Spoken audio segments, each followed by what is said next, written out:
Morning, General Hoyle. Good morning, everyone joining us today. Wanted to take just a quick minute to talk about where we're at. For those of you who have never been to Fort Lee, we are currently sitting in the Army Women's Museum. I've been to Fort Lee. I was stationed here. I went to the Captain's Career Course here, and yet I never set foot into this building. And it's actually quite remarkable. So if you have any opportunity to come here, I highly encourage it. One of the fun facts that I learned as I was walking around yesterday was that when the women of the class of 1980 started their time at the academy, there was still a women's Army Corps. I had no idea that those first women in West Point weren't even thinking necessarily that they were going to be commissioned in the regular Army. So for me, that was just, wow, that's even one more step into the barriers that they broke down for all of us that came after. Absolutely.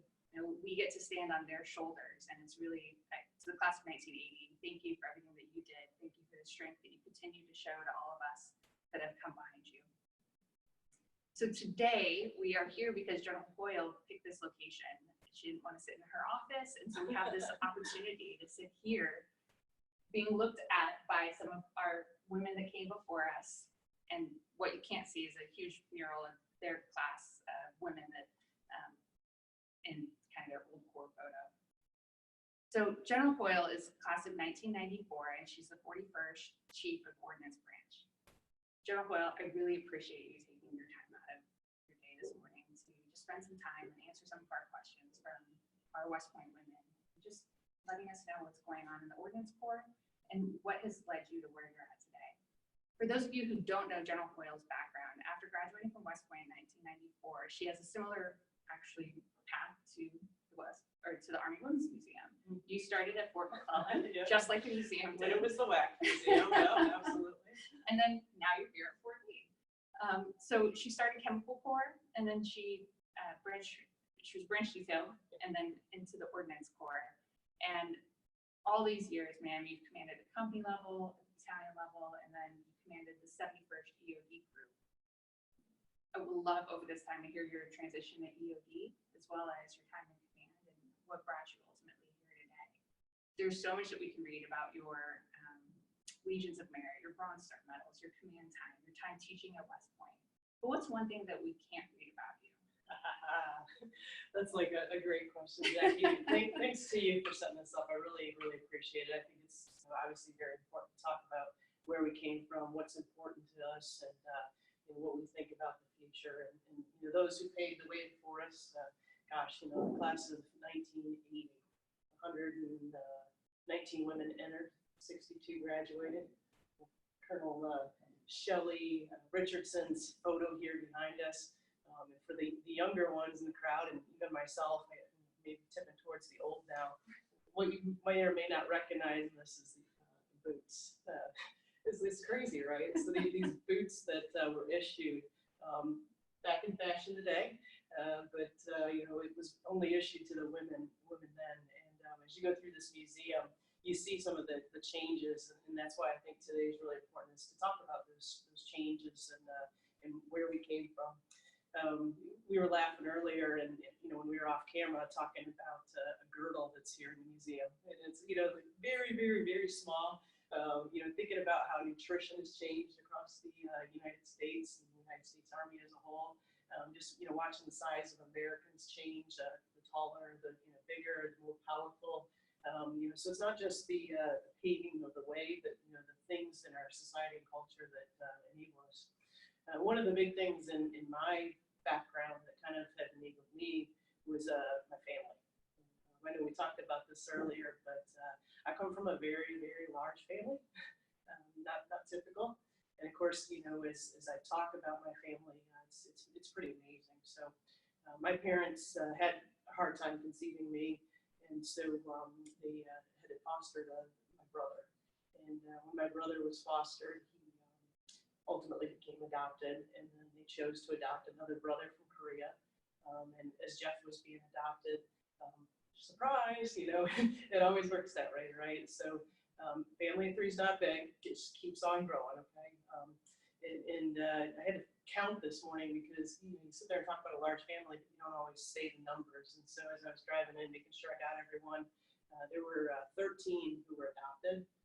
I would make 14, two brothers, brother-like relationship that I talked about. were sponsored from Vietnam. They would have been adopted had they been younger, but because of their age, they were sponsored at the time, but I consider them a brother, so that puts us at a family of 16. And then I had two nieces who came to live with my parents. I have a sister relationship with them. So, very, very large family, a very diverse family, but it's one of the things that made West Point feel really comfortable.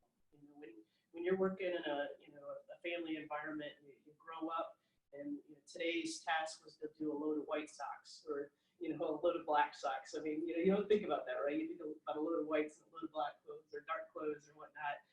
But to do a load of white socks is, an interesting way to think about it, and how we had to kind of divvy up the tasks.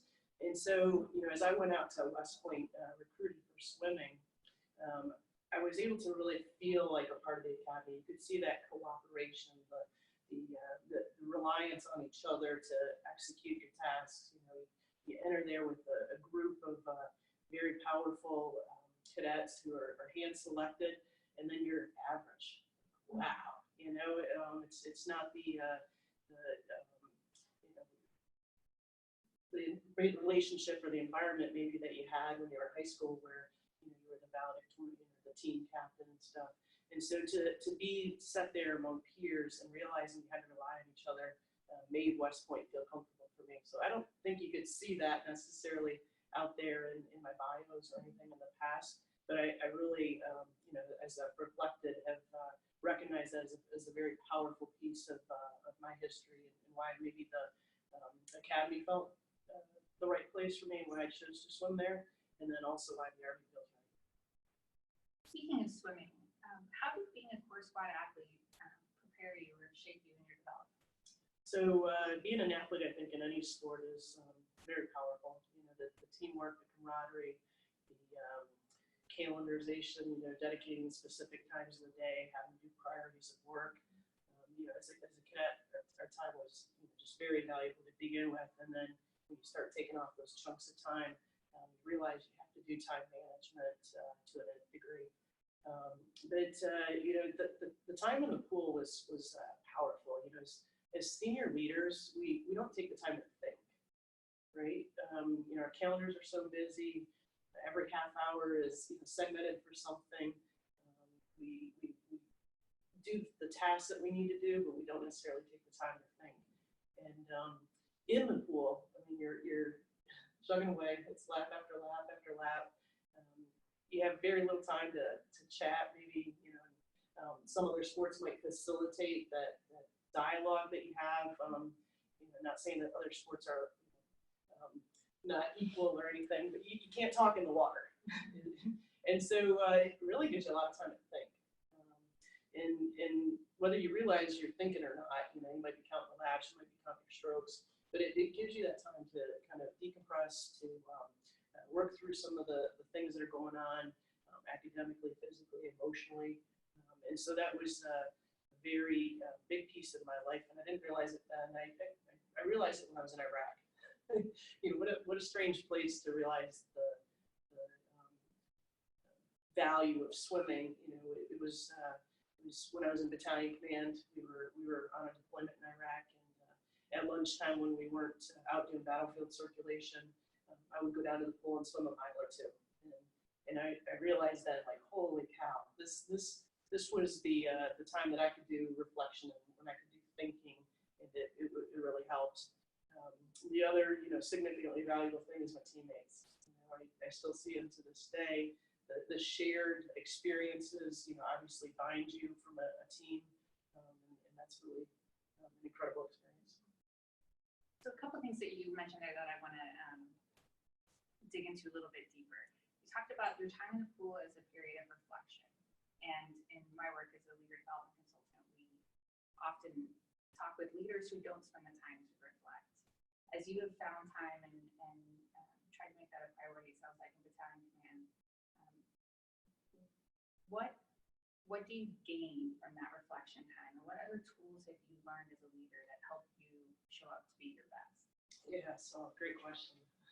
So as you work through this, right, you're doing that thinking, what you're doing, whether you realize it or not, is subconsciously you're putting your experiences behind it. you're separating yourself away from the paper, away from the course of action, away from the maybe myopic view that you have as you're sitting at your desk looking at it. And you can kind of think through if this, then this, and it gives you the branches and the sequel opportunities. It allows you to bring in that broadening that the Army continues to talk about every day. Maybe not from a perspective of this unit or that unit, but the things that you've learned throughout your life and how to incorporate that in there. When you talk about your teammates and just kind of building the camaraderie with them, I've heard from many people in the class of 1980 or throughout their time, throughout time at West Point, that we didn't necessarily have the opportunity or take the opportunity to get to know our female classmates. What advice would you give to the current cadets that can help them maybe develop those relationships? Yeah, so gosh, I think one of the big things that happened with the class of '94 was the loss of one of our female classmates. And when that happened, the team really rallied together, the ladies rallied together, even the guys in the class came to support each other through this process. But it created an opportunity where we then get together annually. Anyone who can make it from the women's, the guys call it a leadership conference, not a leadership. You can tell probably why, but they've embraced it behind us, right? And so we all have, and Facebook enables these mini reunions. I mean, just last weekend I looked on there, and I'm in this town and seeing this person. And, it was males and female classmates. It was different year groups sometimes together, and it's something that we all share, and it's like our tribe, right? And so the tribe, those shared experiences allow us to relate back to each other, whether we see each other every day or not. But it also, with this the loss of Karen and the bringing of the women together, it became like a unified environment, right? You didn't have to compete. You didn't have to be the best. Part of, I think, the reasons that we didn't do that when we were classmates is, or back at school, was just because of the competitive environment and the, I don't want to say self-policing, but the vision or the way we looked at other people, maybe if they weren't exactly what the Army or West Point said we needed to do. And so, if someone started to stray, potentially we didn't necessarily keep them as close in our tribe or help them get to where they needed to be, or even understand it from their perspective. And wow, maybe it's okay to go that way, right? Maybe it's okay to think differently. I think we had a very, I hate to use the word twice in the same question, but myopic view of just cooperate, graduate, get done with it, go be a lieutenant. Now what we realize is we have all these shared experiences that we can teach each other, show each other. We've broadened, we've looked out to what's important in life, being a mom, being a father, being a friend, a support channel, and giving that help instead of purely trying to figure out who is the best. I love that. I think if I had had that wisdom, when I was 18, 19, 20 years old at West Point, I imagine my experience would have been far different. Absolutely. Probably would have been kinder to some of my classmates. Yeah, and it's not just something for West Point, right? It's something for our Army. We were running with some of our AIT soldiers the other day, and I ended up giving a coin to one of our privates down there. As we were running in this company formation, I join them quite frequently as much as I can with my schedule. And as we're running in that formation, there was one of the male privates kind of near the middle third of the formation. And he was just, watching one of his teammates, company mates, struggling. And to hear him give that support, come on, you can do this, finish with the company, you've got this. It was like, wow, if we can put that in every echelon of the Army, that it's about gathering the strengths and weaknesses, shoring up the weaknesses and taking advantage of the strengths of an individual, it becomes very powerful. Absolutely.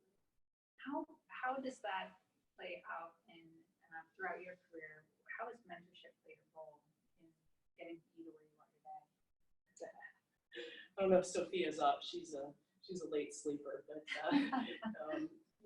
mentorship. We sometimes tend to gravitate towards somebody who looks like us, smells like us, dresses like us, has the same experiences, and they don't necessarily challenge us to expand our boundaries and think differently, to reflect differently. And one of my girlfriends, Sophia Kim, also a teammate.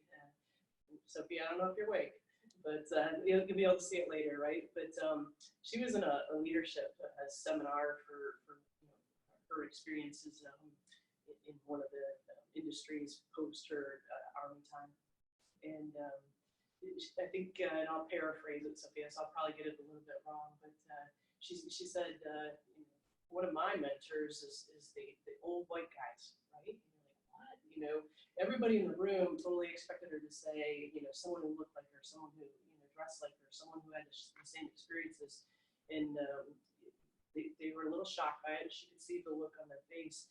And she said, it was those individuals who had the trust and the confidence and recognized her leadership skills that allowed them to give her further opportunities, right? And so she recognized that really early on, and utilized those individuals as a mentor, and they were able to help broaden her, right? 119 women who were sitting there in this class, maybe segregated, right? Maybe not the cooperation that would allow something to flourish. As you mature down the road, as we kind of talked about with the environment as a cadet and the environment now with your classmates, we see that it's the special sauce that kind of makes it empowering. And so I've tried to, especially once kind of Sophia showed me that obvious piece, right? I've tried to broaden the individuals who do mentor me. It's someone who can challenge my thinking, someone who can expose me to different experiences, someone who can open my eyes to other opportunities or integrate in something that they've learned and portray to me. So it's pretty neat that how I've opened my aperture, and I would challenge others to do the same, right? I'm not saying eliminate the people close to you that you have those shared experiences with, but if you can open the circle further, I think it's will be well worth the time. And I imagine now that you're a general officer, a lot of people come to you looking for mentorship. And I understand, at least in my experience in the Army, it seemed like not everybody knew how to establish a mentoring relationship. And I think perhaps West Point does a better job of teaching young cadets how to develop those relationships. But what advice would you have for someone who's looking for mentorship right now? Yeah, I would say, it doesn't have to necessarily be an individual that is senior in rank. There is value in that, but because you can be exposed to maybe higher levels of decision making or broader experiences. But sometimes it's the individuals closer to you because they have more relevant experiences to your time. If someone asked me about West Point right now and the experiences that I had there, coming up on my 25-year reunion, things have obviously changed a little bit there. So I could share the big broad pieces of that, but I wouldn't be able to share the new changes and how day-to-day operations are there. So it would be dated. And so again, using individuals who have different experiences and broad perspectives, grab an individual who's experienced it years ago and one who's current relevant now. And so I would just say keep it open. And I love what West Point is doing. I love the Army, the West Point Women's Facebook page, right? Because we're reaching out not just for experiences in the Army, not just for experiences we see as a cadet, but experiences in life. It's been really powerful to watch some of the things that are happening and the advice that people are providing. You might agree with it, you might not, right? But people place their experiences, and I love that it's been an environment generally where individuals feel that they can give an opinion, and whether the individual accepts and integrates that alternative solution or that solution, that it's a place where you can definitely encourage others to look differently. Yeah, absolutely. you've talked a bit about breadth of experiences and those who mentor you. You also talked about in your reflection,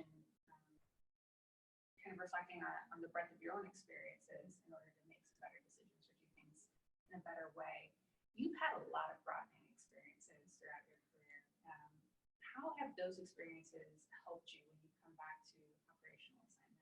Yeah, so you get put on a path, right? Because of those who are there with you, those who you trust. At the bottom of your OER, it says, this person would excel in these 3 jobs, right? And so you think, okay, that's the next job for me.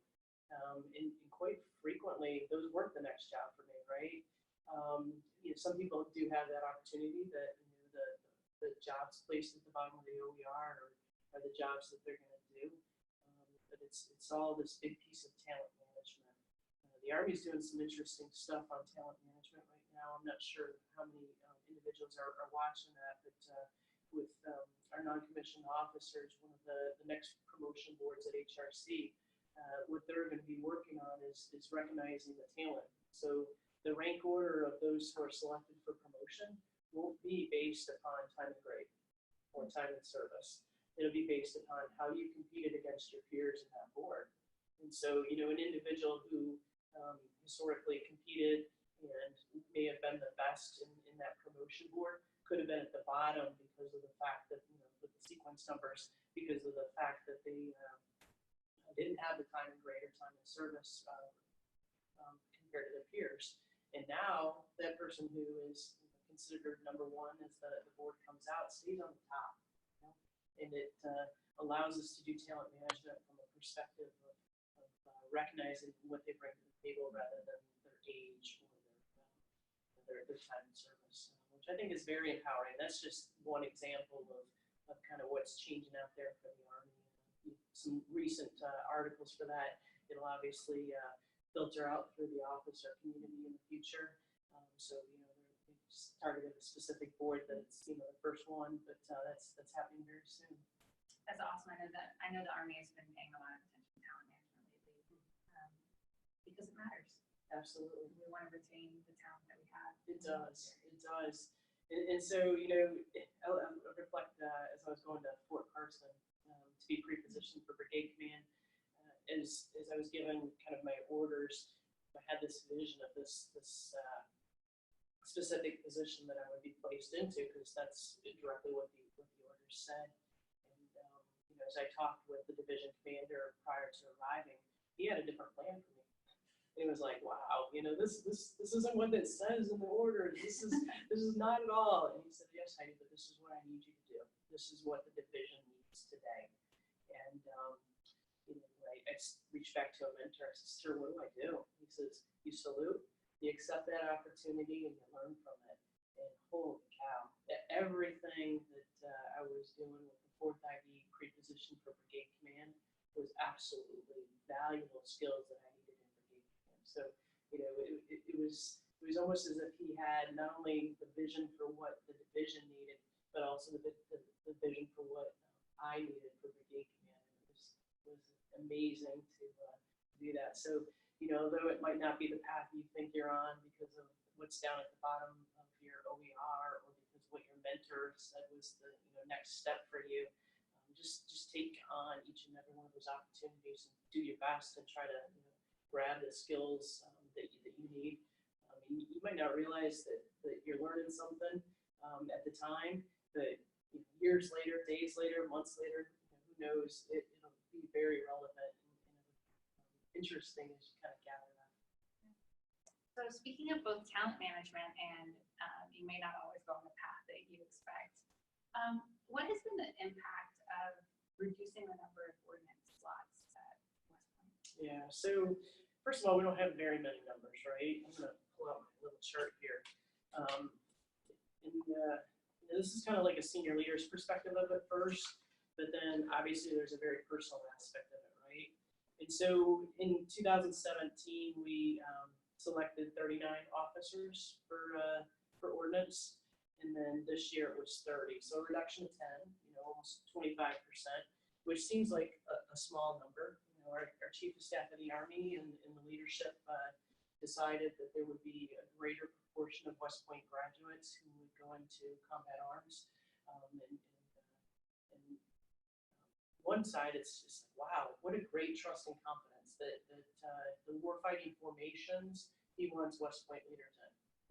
And so there's that affirmation of the experience that we have as leaders and the experiences that we've contributed along the way to be able to contribute to the formations. But it's hard if you're that individual, right? You have this vision for 3 or 4 years while you're at West Point, probably the 3 years up until selecting your branch. And then, you're maybe right at that cut line, right? So the slot went away and I now am below that cut line. It's very personal, right? You spend the time thinking I'm going to be a finance officer or an AG officer or an ordnance officer. And it doesn't happen because of change in the, I don't want to say quotas, but it's changing the percentages of those who will branch into different opportunities. I don't recognize a significant difference between, I don't recognize a difference at all, I guess is probably the better way to say it, between different commissioning sources and those who come into the Ordnance Corps. I think it's based upon individual rather than the commissioning source. We've got officers who are excelling who come from West Point, officers who are excelling who come from OCS, officers who are excelling who come from ROTC. And so I think the experiences that each of them bring from different formations or different commissioning sources is very valuable and brings about some of that broadening as we interact with our fellow officers from other commissioning sources. But yeah, again, I think it was a very powerful message that the chief was saying, reference the leadership experiences at West Point, but I can see the personal aspect of, oh my goodness, I spent all this time focused and directed towards this vision goal of what I thought was going to be attainable and where I wanted to be and where I see myself as an officer, and then maybe that leadership decision of the numbers significantly changed it. And so there is that personal aspect of it. So what I would say is continue to, again, do what you can do to be the best with the opportunities that you're given in the Army. Because I think holistically, it's all about leading our soldiers. And they deserve your leadership, regardless of what branch you're in. They deserve the leadership of all of the officers. And so if you're able to keep your mind open and recognize that it's that common goal that we are working towards to deter our nation's wars, and then if and when wars do happen, that we're there to fight and win. It's pretty powerful. So I've got time for maybe 2 more questions. Okay. So I wanted to ask, talking about more women going into combat arms, your experience as an EOD officer, what lessons have you learned? What experiences do you think are different than what those of us who didn't kind of go into maybe even a more male-dominated environment?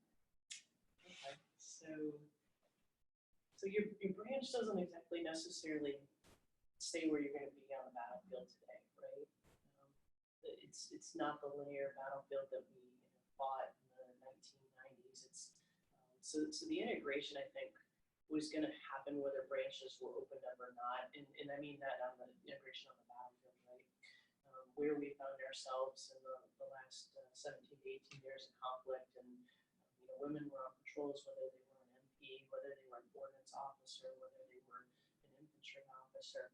So they found themselves in those locations regardless.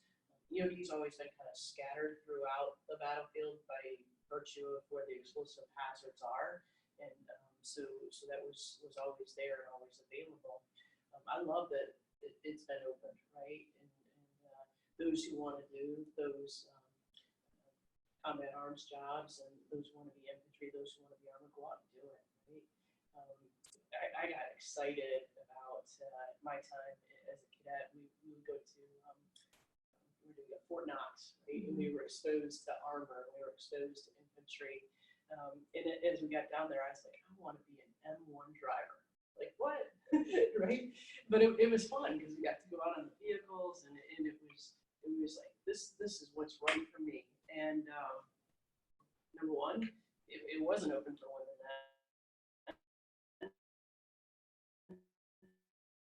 Number two, the drivers are typically sort of second M1 commander or whatnot, but I wasn't going to be a driver. And so I love that the opportunities are open because then we can go the paths that we want to do. And it's not even specifically to the branching, right? So we've got the female engagement teams and different individuals within the special forces community who are able to integrate and conduct missions that need to happen that appear to be more towards what the combat arms been. So it's great. I love that we've opened the opportunities and people can do what they want to do. So I'd like to end with, what challenge would you have for our audience, whether that's ordnance or officers or whatever, West Point women, what challenge would you give them? Okay. So I'm going to bring this back to one you didn't ask me that I prepared for. I mentioned the word tribe earlier, right? And you may or may not have read the book, but Sebastian Junger, J-U-N-G-E-R, I'm not sure if I'm saying it right, but he wrote the book and the movie was thoroughly engaged with Restrepo and The Perfect Storm. And in his book, Tribe, it talks about homecoming and belonging, right? So we've got some challenges right now with PTSD. We've got some challenges in the Army with suicide prevention, those who are committing suicide. And his book has been very powerful to me as I've had those experiences through command and in staff jobs and supporting those commanders getting through those opportunities. And it caused me, again, to reflect and look at different ways of approaching the problem set, right? We've always looked at it as, what's wrong with that individual? Why can't they adapt to the same things that I can adapt to? And it's not the individual, right? It's the environment is what his supposition is. It's the environment that you're in. And we as warfighters have always wanted the tribe. We've always found ourselves in a community with like experiences, and it's open, it's inviting, they understand me. And then when we come home, we're potentially put back into maybe not a military community or a strong military community, or it is a military community, but because of the PCSs that occur so frequently, the community may or may not embrace, right? Think of Fort Hood, the turnover of the number of soldiers that are down there. Fort Hood loves their soldiers, right? The local community loves their soldiers, but they might not take that advantage to integrate with the soldier because if they do, they know they're going to PCS in 2 or 3 years. Whereas, some of our small communities are like, wow, that's something different, right? This is a great American. I love this individual. They've given so much for their country, and they take the opportunity to know and to meet that individual. And so I think that the community that adopts soldiers, the community that brings soldiers into their tribe is very healing for a soldier, as they move from being in those small groups that are deployed and coming back and those groups being different. I'll kind of close it up with an experience, right? This wasn't about Fort Hood versus a small military community. It was just an example, but I was at Fort Stewart and my cousin came to visit, and we went down to get a pedicure. We gotta have the toes look good, right? And as we had our pedicures, we walked into the store, and my cousin was with me, and we walked in, and the lady said, "Go ahead and please pick your color, and then have a seat." And my cousin's like, "What did she say to you?" I said, "She said to pick your color and have a seat." And she's like, "Well, she didn't know your name. She didn't greet you, right?" Because my cousin grew up in the same community where her tribe is that community. She went to the same school that her sister went to, or that her mother taught at. She had the same hairdresser, the same grocery store, right? And so you relate to that community and you have it there all the time. Whereas every time we move, we got to find a new hairdresser, we got to find a new pedicure, we got to find a new tailor, a new dry cleaner, and so you go do what you need to do, but you maybe don't have those relationships that are as established as those who don't move as frequently. And this book challenged me to think about things differently, right? And we always try to diagnose what's wrong with that individual, what were the experiences that brought them to have challenges. And I really think the community piece is a big part of that. And that relates back definitely to, you know, the support we give our classmates, the support we give our company mates, and how we can all work together to help each other. And where that becomes, you know, our internal tribe that can be still with us as we PCS. You mentioned the Facebook page, and you know, that's one way that we, amongst West Point women, are trying to build community as well. Yeah. So that's a great way, right? But it's not the only way, and I know you realize that. One of the other things that he highlights in his book, right, is that societies have become hyper individualistic. They become fragmented and superficial towards a consumer society, right? And so Facebook is easy. I can put my thoughts down. I can gather it from people in multiple time zones because they're hours away. But we have to have that interaction too. And so the West Point 94 women getting together, the reunions, the you know, just meeting you here. You know, the things that we can say, wow, these are shared experiences, and talk about them are, I think, what helps bind it even more than those opportunities. And those opportunities are incredible. So use Facebook, but don't let it be your only means. Well, ma'am, thank you so much for your time. On behalf of West Point women, I'd like to present you with our coin. Thanks, Jackie. Appreciate it. Thank you. All right. Enjoy your coffee and the Corbin form.